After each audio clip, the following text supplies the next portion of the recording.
Wow. Thank you, Soleil. Thank you. Yeah, that kind of makes me sort of step into a big role here. It's beautiful, but thank you. Um, yeah, some of the things that Soleil said are so true, in the sense that, yeah, I did try to retire for a while, but I did come back, and part of the coming back was because Karen, who Soleil mentioned, did pass on unexpectedly, and there was a need to be filled, and it was a time also of great change in the yoga therapy profession in the world. And over 31 years, I have seen a lot of change, and it's funny because what we're about is change. And one of the things that's coalesced for me so clearly in the last few years, and was reinforced in the presentation from John Weeks, that in this day and age, those of us who are serious about contributing something of meaning and value in the healthcare industry really are about change. We're change agents. And so that's what I want to talk a little bit with you tonight about. It's just about the whole process of change. And some of the things that have coalesced for me recently, fairly recently, in the last few years. Back 31 years ago, we just basically did what we did. And I did it mostly because it worked. I'll tell you a little story about that in a little bit. But fundamentally, we did it without really knowing why it worked, how it worked. And to be quite honest, I didn't really want to spend a whole lot of time trying to figure that part out, because I knew that when I worked with people, it served them, it really helped them, it made a difference to their life. So why did I need to know any more, other than that this is good and it works?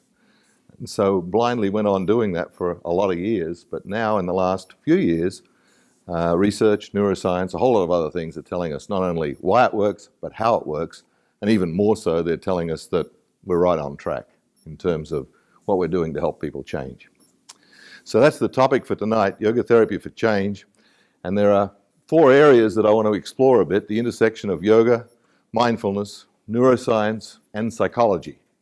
All of those things intersect, and in where they intersect for us, we draw elements from each of them, and where those elements intersect is really what our work is about. So to begin with, I've always been, and I didn't realize this until fairly recently either, but I've always been a change addict. Always been wanting to change myself and to help other people with that. And it's funny because right from when I was a kid, I used to teach people how to do things because I want them to get to learn something or to grow or to change. And that continued. And there I was in Australia in about the early 1980s. And at that point, I'd reached the pinnacle of one career. I'd had a tenured professorship at a college. I was helping to run the college and had an academic standing and secure job for life.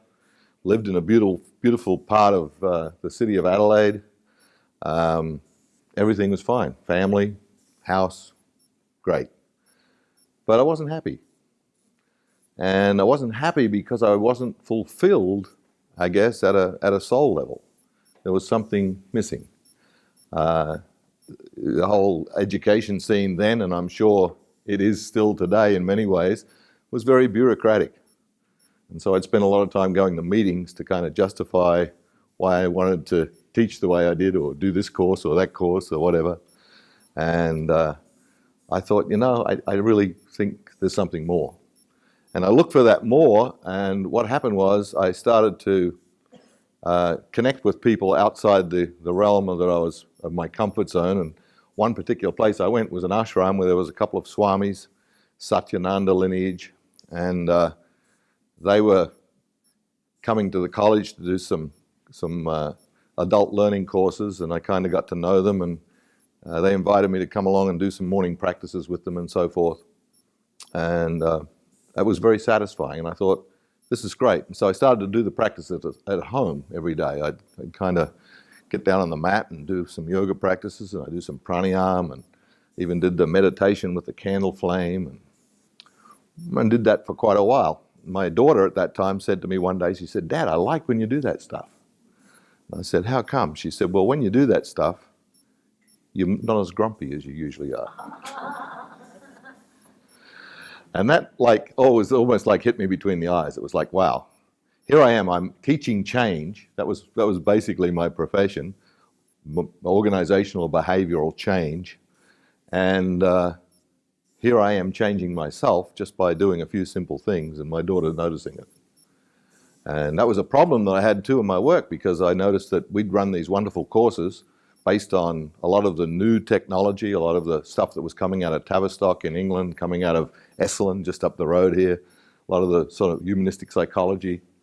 And people were learning these great things, but it wasn't really changing much. They'd go back to their environment, it was the same old, because the environment hasn't changed. And at a fundamental level, at a visceral level, they hadn't changed either. They'd got some new ideas, they had some great thoughts, and they'd had some great awareness, but had they really changed? So I thought, I got to find out more about this stuff. So I left Australia, got a sabbatical. I applied for a sabbatical very, very boldly. I thought, I'm going to apply and ask if I can take a year off to study Eastern and Western methods of bringing about change. And sure enough, I got the award and was able to leave for a year, and decided to go live in an ashram. In those days, some of you have probably heard of Kripalu. It's pretty big now. Anyone been there, Kripalu? Okay, yeah, a lot of you. So back in 1984, it was an ashram. And they happened to have a program where it was combined with an independent study master's degree program through Norwich University in Vermont. And I decided, wow, that's for me. I can have an excuse for being there by doing a study, writing a paper, and doing some research. And I can use myself as a self-study. I can use myself as kind of like what happens to me while I live in an ashram for a year. And it was a great idea, and it worked. But of course, one of the things that happened was by the end of the year came, I didn't really want to do anything else. I was hooked. And so I stayed on. But during that year, I had an experience, and that's the part that I want to tell you about before I get into the next thing. And that experience was that we would get together, with other people, and I was really into yoga and assisted yoga postures and different ways in which the body and mind connected, and breath and all that kind of thing. And so I was working with one of my friends, a guy called Don Stapleton. Some of you may have heard of him. And he and I used to get together, and we'd do different assists with each other and play with different ideas around yoga therapy. We were doing that one day, and I was against a wall, and I was in the triangle pose. And I was at that place where normally, if I was doing it by myself, I would have said, okay, that's enough, next posture. Because I was at that edge, that place of discomfort where it's not too much, but something's going on and it doesn't feel so good. And so I was at that place.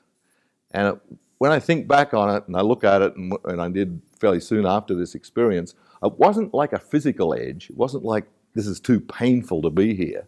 But I was at that place where not only was there a physical edge of some kind, but there was also something else happening. And the other thing that was happening was there was emotions coming up, and a lot of mixed emotions. Anxiety, fear, sadness, joy, exhilaration, bliss, all mixed in together. So it's kind of weird. But it was weird enough to say, this is unusual, this is unfamiliar, I'll back off. But he put his hand on my chest and he said, why don't you just stay there and breathe? And so I did. I felt the connection of the hand on my chest, and I felt, wow, that feels good. And I relaxed a little, and I breathed a little more, and I hung in with it. And at that point, it kind of melded all of these mixed emotions into a feeling of everything's okay. And at the same time, there was something there, more to reveal itself, but I didn't really know what it was. But it wasn't in a hurry. And it was almost like a sense of timelessness. And then I started to have a few images and feelings, different feelings. And one of the images that was very clear was being in a school playground about 8 years old and getting beaten up by some bigger kids, the school bullies, And I thought, okay. And I just noticed that. I didn't get upset by it, but just noticed it and let it pass and took a few more breaths, and then I came out of the posture. And I felt a little shaky, a little insecure, a little like vulnerable, as though something had happened and I wasn't quite sure what it was, but it felt pretty good. But Don had to go off to a meeting, so he said, "You're on your own, buddy." "I know you had a bit of an experience there, but you're on your own." I said, "Okay." So I went back to my room, and I was really good at journaling at those days. I used to journal every day. So I pulled out the journal and I started to write. And I started to write about this 8-year-old. And then I read what I'd written. And when I read it, it just struck me very clearly. I was afraid of big people. And I'd been afraid of big people pretty much from that time when I was 8 until that day at around probably 30-something. I can't remember how old I was, but around late 30s probably. And I'd conducted my life where I divided my world into 2 sets of people. The safe people, who were not big. And by not big, they didn't have any power. They were kind of the downtrodden, the kind of people who were marginal or, not really leaders, because leaders were scary. Leaders might make a decision that would affect me and I'd have to defend or justify. And I noticed that it had been like this in my work career. I'd gotten reasonably far, but only because I'd played it safe. I hadn't done it because I'd taken a stand with big people. And I thought, maybe that has even limited me in some ways. I don't know. But it was a question. But it was this noticing that I'd done this, but also feeling at a visceral level that something had changed. And I noticed for the next few days as I'd walk down the hallways, I wasn't looking at big people the same way. I was actually smiling and engaging and connecting and getting along with them. I thought, wow, that's strange. I haven't really done anything to change that, but it's happening. And it was very gratifying.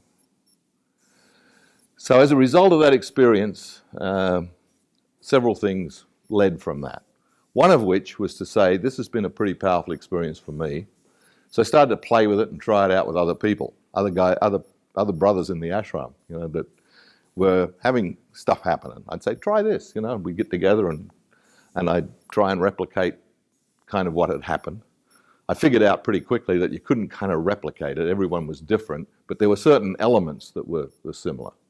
So I found different ways to reproduce the elements. And what I noticed was people would have experiences. They would have experiences that were different, but that were meaningful, very meaningful and very powerful. There was something happened when you got to that place where you could just drop in and let go. And so I thought, okay, this is worth doing more with. And so I did. So basically, what I figured out recently, I didn't know this at the time, but there were really 4 areas that I was really drawing from. And if you think about my story, you think about some of the elements that were in it. And I'll just invite you now to call them out. Like, what were some of the things that made it possible for me to get there? What do you reckon? Hanging in there, yeah. The touch was important, yes. Letting go, relaxing, yes, definitely. Breath was very important, yeah. Being aware in the moment, mindful, yeah, absolutely. And somebody else witnessing in a certain way. And this was really important. I wasn't being judged. I wasn't being told what to do. I wasn't being given a prescription. I was basically being allowed to be wherever I was in that moment. So I looked at this, and when we look at it, these 4 areas all had something to do with it. There was yoga philosophy involved, psychology, mindfulness from the Buddhist kind of tradition, and there was also neuroscience, although it took a long time, many years before I even knew about this thing. So let's just look at some of those. And some of these you'll see were probably in this experience. The 8 limbs of yoga, all right? And if we go back even further to yoga, particularly when we talk about change, right? And I think yoga is all about change, because when you go back right to the Vedic era, so those of you who studied yoga philosophy know about the Vedas, the Rig Veda, starting with that and going all the way through, right? What were those Vedic people doing, standing around the fire at the in nighttime, chanting and doing rituals and stuff like that? What was that all about? They were trying to figure out how to pass on to the next generation what worked as far as creating a more meaningful and satisfying life was concerned. That's really where they're coming from. They were coming from a place of wanting to help support change. And if you go through the yoga philosophy path and you get to the Bhagavad Gita, story about change, story about dealing with dilemmas, and how do you figure it out? How do you be present in a way that will bring about a positive outcome, or an outcome that is in alignment with a sense of inner well-being? And then you get to Patanjali in the Yoga Sutras. Again, we've got a whole set of directions around how to support change, particularly in relation to the mind. A lot of mind stuff in the Yoga Sutras. Calming the fluctuations of the mind. And then come, of course, the 8 limbs. The do's and the don'ts. So you've got to kind of be conducting your life on a pretty, okay sort of plane. You can't be going off off in all kinds of directions and expect positive change to happen. So there's certain things you have to do and not do to create some stability. Okay, and then you've got to take care of your body. Asana is important. Being engaged physically. And in this particular experience that I related to you, we're in an asana, no question about it. Okay, breath was in there. He was encouraging me to breathe, and I was using the breath as a way of helping to support being there. Pratyahara was there. Got to the point of sensation where I would normally run away from it. Instead of doing that, no, go right into it. Go into the sensation, and by going into it, transcend to the other side of it. Okay? And then, of course, when I dropped in, these elements came into being. And when I felt the bliss, probably a little taste of samadhi. It's okay. There's no problem here. It just is what it is, and it was timeless. So, a lot of connections there. And it was probably no coincidence that I was living in an ashram for 6 or 7 months before this happened. All right? I was prepared in some way. What I also learned was that around about 2,500 years ago, the Buddha came along and he took a little bit of a right turn from the yogic path, but was still a yogi. He was basically a yogi, went off in the forest when he realized there was a lot of suffering in the world. He wanted to help alleviate the suffering. So he set out on a quest to do that. He first of all became very ascetic, practiced with the ascetics, slept on bed of nails, ate 1 grain of rice a day, did all kinds of stuff. Basically, a lot of deprivation, a lot of self-harm to the body, till he was almost dead. And at that particular time, I think ate something from someone who gave it to him and became enlightened shortly after. What was becoming enlightened? Just realizing that there's not a whole lot you need to really do, you've already got it. And so came the Four Noble Truths. And this is true, I think, for all of us, and it certainly was true for me at that stage in my life. I was suffering in a way. Now, suffering it's really interesting because, I don't know if you know this, but the Dhammapada was only translated into English in the Victorian era of English history.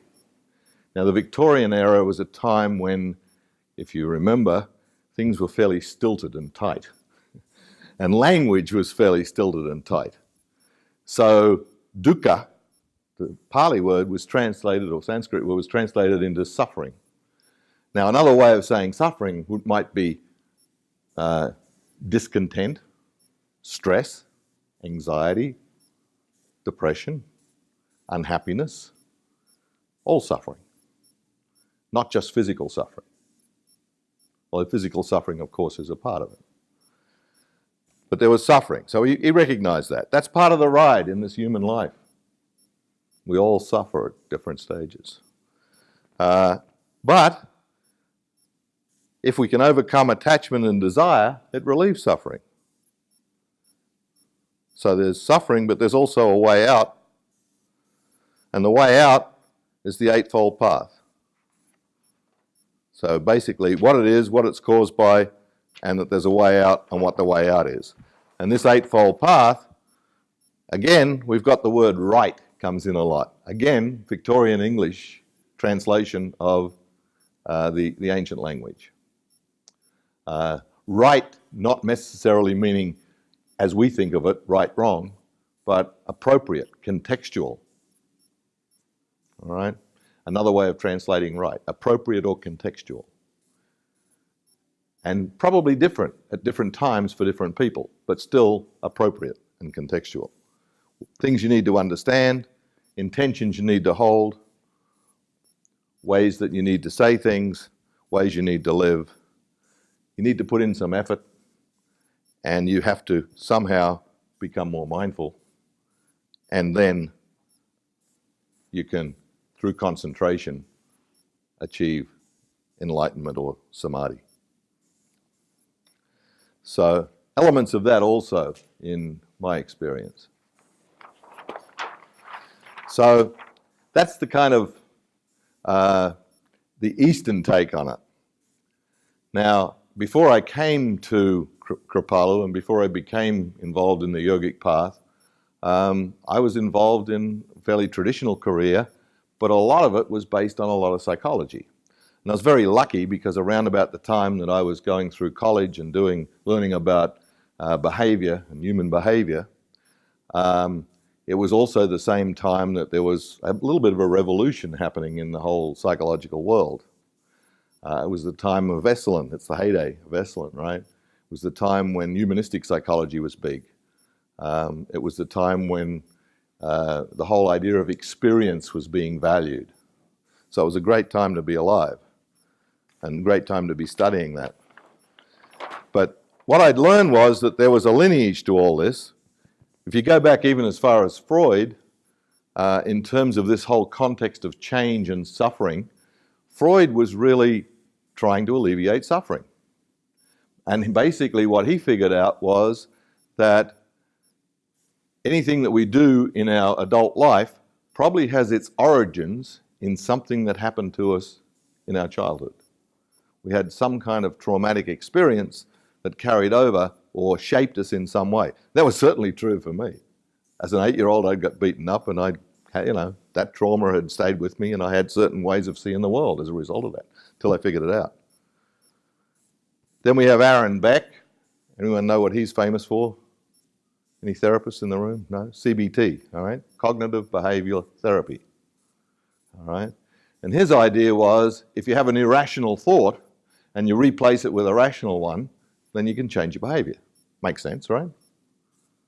And it's pretty true. There was elements of that in what happened for me.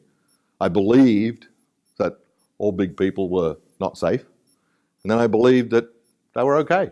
I changed it. But I changed it in a very different way because the body was involved. It wasn't just a thinking process. Then came Fritz Perls, who I studied in college and had a lot of interest in. Fritz was the arch master of present-centeredness and awareness in the moment and living only in the present and looking at the responsibility for the client, for change being with the client, and the therapist's job to create the structural awareness in present-centered real time. There's a funny story. I studied from a guy who had worked with Fritz at the Australian National University in Canberra, Australia. And this guy told stories about Fritz. And I don't know whether this one's true or not, but it's a great story. And it's supposedly that when Fritz was getting close to dying, he was asking his wife Laura or he wasn't asking her, he was just about to die, but she was worried. She was worried about what was going to happen after he died. So she was asking him, what should I do? What should I do? And rumor has it, I don't know if it's true or not, but rumor has it that he didn't like the word should. He hated the word should because should, first of all, it wasn't present-centered, and second of all, it was conditional upon some future thing maybe happening. So it was kind of, in a way, from his point of view, messing with your mind. And he didn't like it when people used the word should, and he'd react. So apparently he propped himself up on one elbow, looked at his wife in the eye and said, Laura, should mindfucking. And then possibly passed on at that point, or not long after. Yeah. But he was very, very clear about the word should. Gestalt therapy, right. Fritz Perls was renowned for Gestalt therapy. And then came Carl Rogers, unconditional positive regard. Anyone heard of that? Yeah, it's very, very big it was in therapy, and still it's having a comeback. It's having a renaissance, I think, in therapeutic world. But basically, the idea that being present to someone and not judging them is incredibly healing and therapeutic.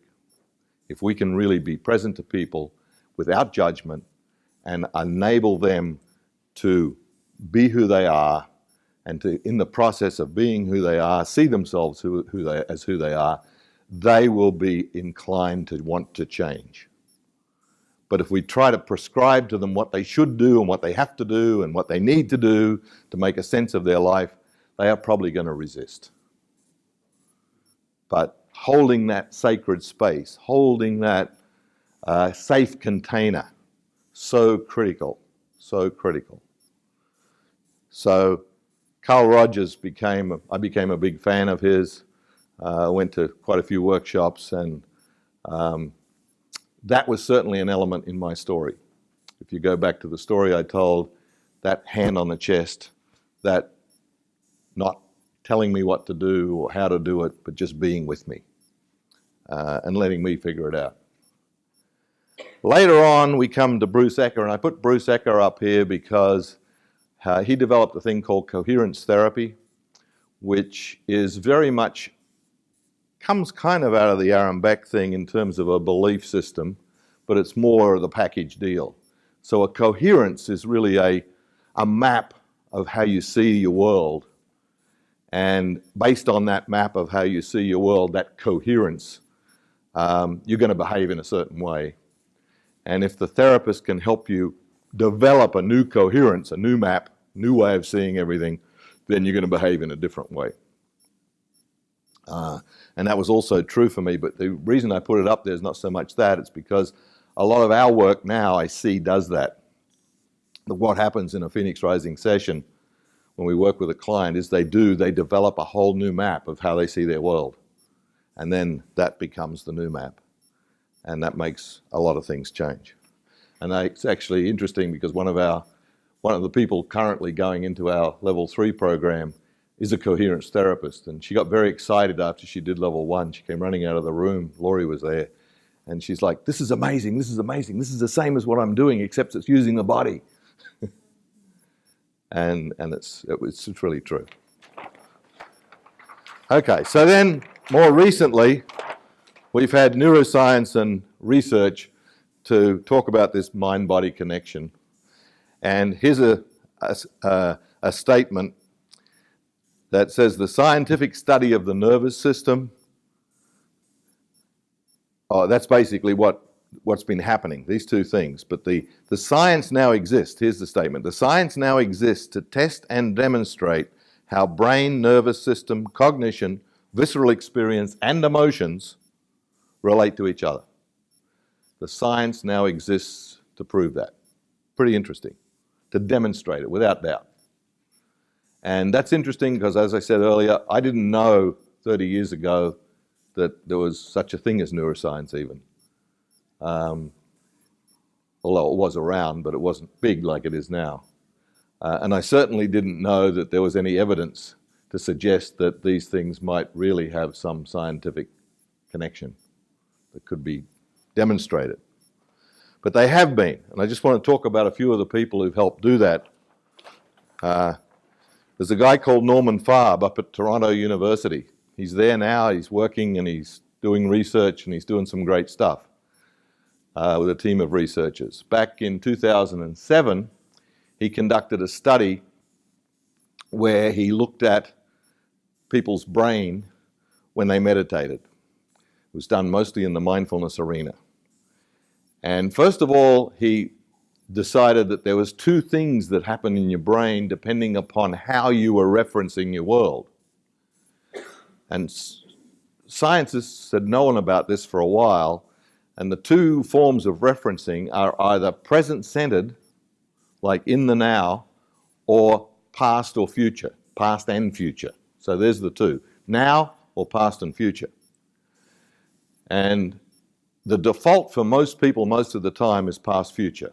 What does that mean? It means if you've got some time to kill and you're sitting on a park bench somewhere, and it's a nice day like it was here in Southern California today, the sun's shining and there's fresh air and everything's wonderful, and you're sitting on the park bench, unless you've been ingesting some kind of substance other than normal food, you're probably going to go to past or future referencing. Okay? You're probably going to start thinking about, okay, what happened this morning and how am I impacted by that? Or what am I going to have for dinner tonight, or where am I going to go on vacation? That's where your mind's going to go. And when your mind's doing that, there's certain ways that this neuroscience can get an image of your brain. Certain areas of your brain are engaged. Okay? As opposed to, if you can become aware of what's happening in the moment, now, present-centered awareness, the picture that's going to show up on the MRI of your brain is going to be different. Different areas of the brain are going to be accessed and it's going to look very different. So fair enough. Big deal. What's important about that? Well, subsequent research has shown that, first of all, people who can switch between the two generally are able to spend more time in present-centered awareness. That's one thing. Second of all, people who spend more time in that state are more likely to have a whole lot of pretty decent things happening in their life. Things like better relationships, things like less reaction and more empathy, pretty important. Things like able to deal with ambiguity. Things like not taking things too seriously if they're not serious. In other words, not making some big fear out of something that might happen in the future. Or having some big regret and distress about something bad that did happen in the past. They can live more here, right now. Everything's fine. Okay? So, interesting about how do we get to that state? And then we have, as well as Norm and the work that he did, and a lot of his work has subsequently been followed up with further studies. There's a whole section of references on our website about some of this stuff. And then there's Bessel van der Kolk. Many of you have probably heard of his book, The Body Keeps the Score. Heard of it? Yeah? Okay. Great book, because he's worked with trauma for a long time. And he's noticed a lot of things, and he's found out a lot of things about what works and what doesn't work. Okay? And a lot of his findings and a lot of his things, particularly the one thing that he says that I think is really, really important. He said we can't really effectively work with trauma unless the body is engaged. The body needs to be involved in the process. And he's pretty convinced about that after many, many years of work and also a lot of research. Okay. So that's where we are. And it's a pretty exciting place to be, and it's a pretty exciting time to be around. So a lot of this stuff, except from the neuroscience, which is new, but we're starting to incorporate now into our work, but a lot of the other material that I went through earlier, from Buddhism, psychology, and yoga philosophy, is part of what is now known as Phoenix Rising Yoga Therapy, or the Phoenix Rising method in yoga therapy. There's 8 elements to it, and these make a lot of sense when you think about what I've just spoken about. The first and most important element is probably befriending the body.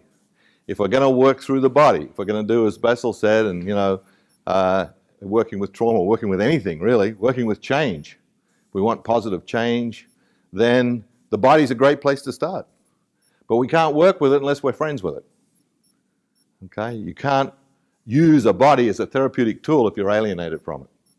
So we've got to get to know it, love it, and be with it. Connect with it regularly. Okay? We need to become more aware, but the body is a great tool for awareness. In fact, I could go on and tell more stories about that, but oftentimes our body knows stuff that our mind can't figure out.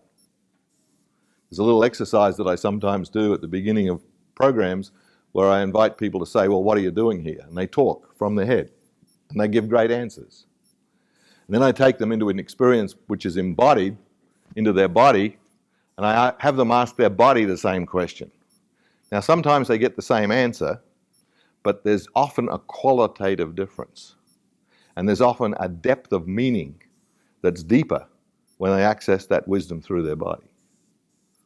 Okay. If we had time tonight, we could do it, but we don't, so I'm just going to reference it there.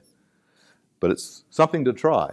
If you want to try it at home, just in the morning when you wake up, ask your body how you're doing today.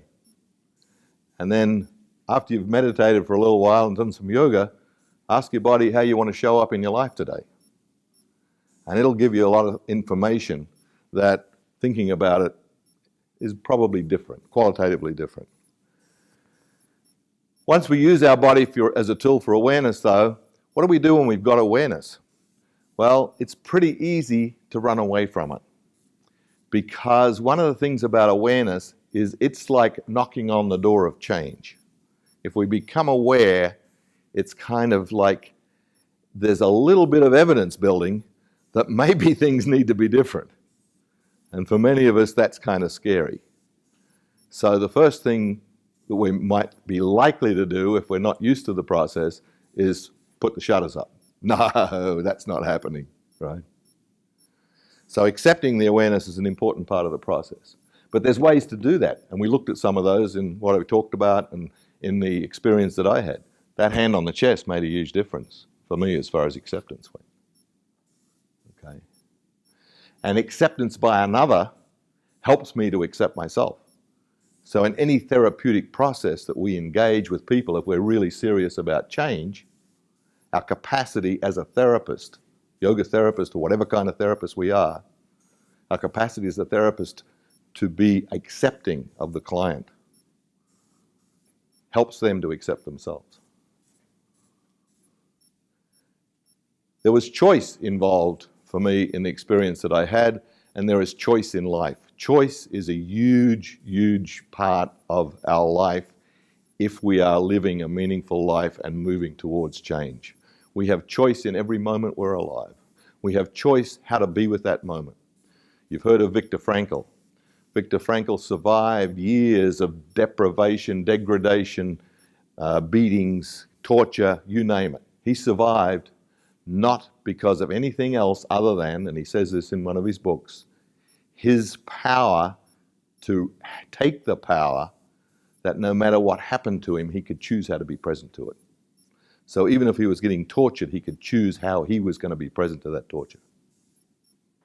Phenomenal, phenomenal state of mind to be able to do that, to exercise that choice. But it got him through. When we've got choice in any moment how we're going to be. But we can't exercise it if we're getting dragged all over the map by our mind. So somehow we've got to be able to come to that place where we can exercise choice. We can make the wise choice in the moment. And it's not that there's a right choice and a wrong choice. We often think of choices, oh, you've got to make good choices or bad choices. No, there's no such thing as a right or wrong choice, really. There's only the choice that will work in the moment for whatever's happening in the moment.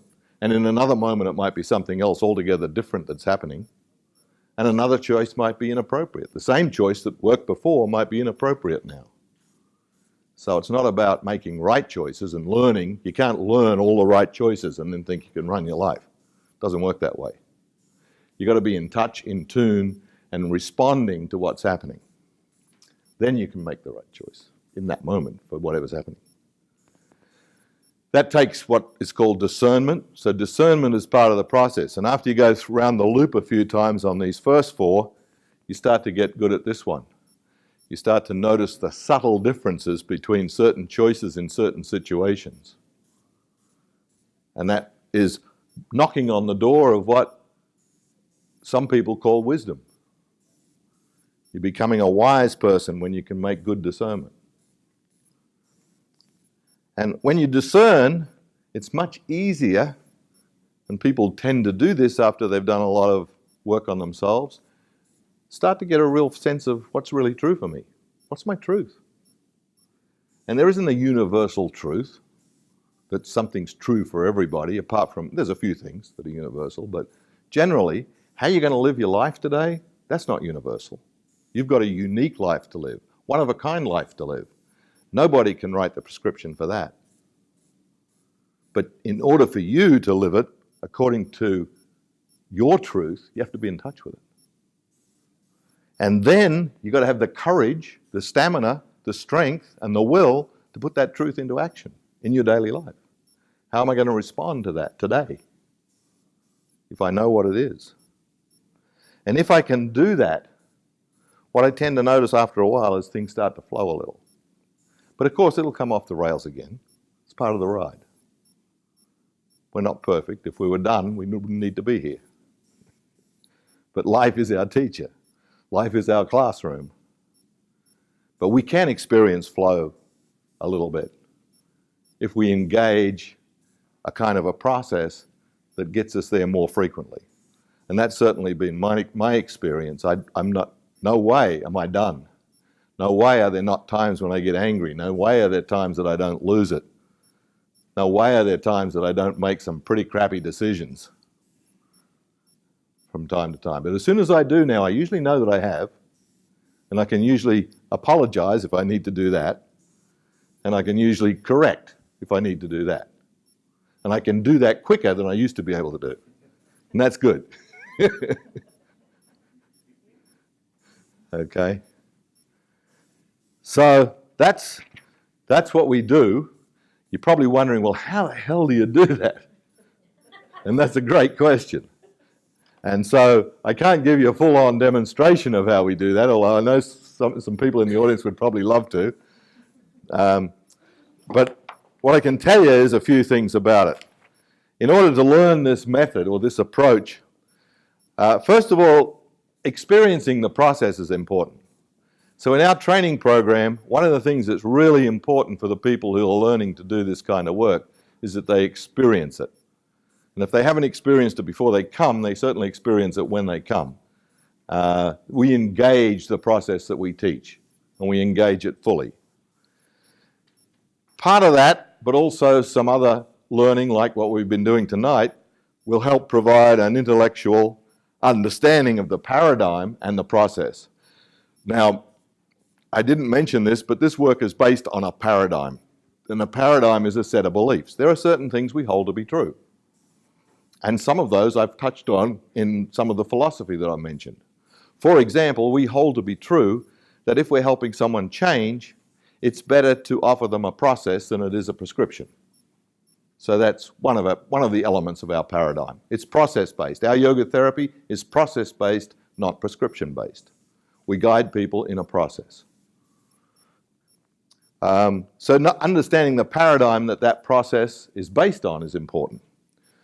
Learning to embody the skills, not just learn them in your head, but how to embody that skill. If I'm going to be really present to someone, what does that mean in my body? If I'm going to be really accepting of someone and offer them unconditional positive regard, what does that mean in my body? How do I embody that as well as know it? And then being able to have the skills to guide a process.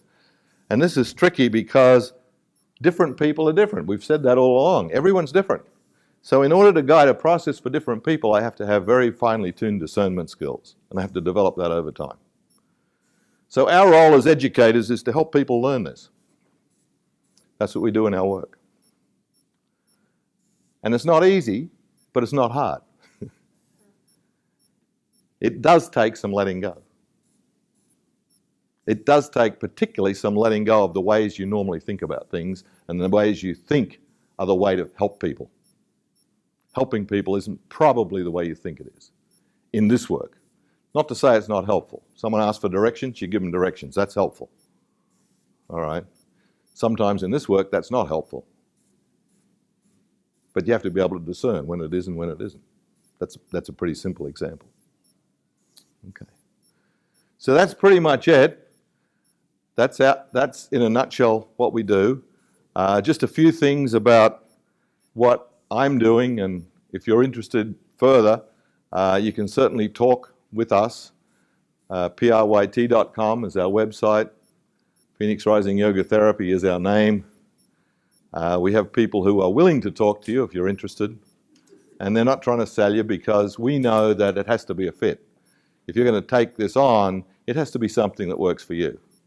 It's not going to work for you if you're doing it because you're just like, well, I don't know, I'm not sure that's the right choice. Probably won't work. But you can engage it for at least a time to see if you know if it's the right choice. Because one of the things I didn't mention was experience is probably your greatest teacher. And that's a part of the work too. Okay, so a couple of things that we're doing here. If you're in California, which we are now, Soleil and I will be leading a 4-day retreat workshop, which is really our level 1. It's the level 1 of our Phoenix Rising Yoga Therapy training, and that's at a retreat center in Oceanside coming up in October, September 28th, October 2nd. 4 days where you basically learn the overview of what the work's about, and you start to develop some of the basic skills in delivering the work. I'll be up in Vancouver if you want to go there in July 14th through 18th, leading a course called Transformational Philosophy. It's really the philosophical basis for the work we do, and we'll be doing that in a workshop up there in Vancouver. If you like the wilderness and you want to use mind-body processes as a way of helping yourself get in touch in the wilderness, a couple of people here I know are coming. I'm leading a retreat in Maine, in North Woods of Maine, in a retreat center in the absolute wilderness. All there is up there are moose, more moose than people. Beautiful mountains, lakes, rivers, do a little whitewater rafting. And that's a 3-day kind of inner adventure, outer adventure. We'll be doing some both. Some inner adventuring and some outer adventuring. And then in Texas, if you're down that way, I'll be doing a weekend workshop on yoga therapy, the Buddha and Neuroscience. And then in Virginia in October, navigating life change at Yogaville. Some of you probably heard of Yogaville, Swami Satchidananda's place.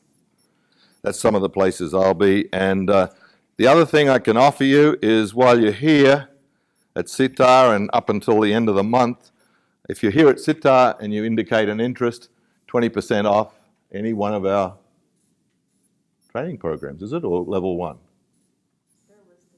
They're listed on there. Anyway, so it's a discount. I don't deal with that stuff. I was just asked to let you know about it. All right. Okay.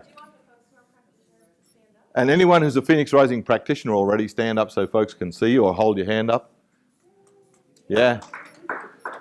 So you can connect with those guys if you want. Also, sorry to interrupt, but on Sunday morning, 7 to 8 at morning practice, I'm 03, but I'll be offering a Befriend the Body Phoenix Rising therapeutic yoga class. And if you are interested in experiencing our work, please come into that class and feel what we facilitate in your own body and in your own experience. And I have this book called Turn Stress into Bliss that if you're interested in reading about the 8 elements of the Phoenix Rising process, they're described here as a kind of a take-home program. You can actually try practicing one of the elements each week for 8 weeks, and there's little exercises and stuff to go with that to bring that into your life if it's something you feel you might want to focus on. We have more nibbles, snacks, and wine and water and other stuff there. And if you'd like to stay, chat. There's a couple of gentlemen up there already taken care of. Oh yeah, there's a podcast that I have. It's called On Your Authority. The two guys up there about to breast the bar are my co-leaders of that podcast, and it's a fun time where we just kind of get together and talk about anything that comes into our heads. So if you want to just go for a ride with our whims and the moment, that's what you'll get. All right, thanks for being here, folks. We appreciate it. Thank you.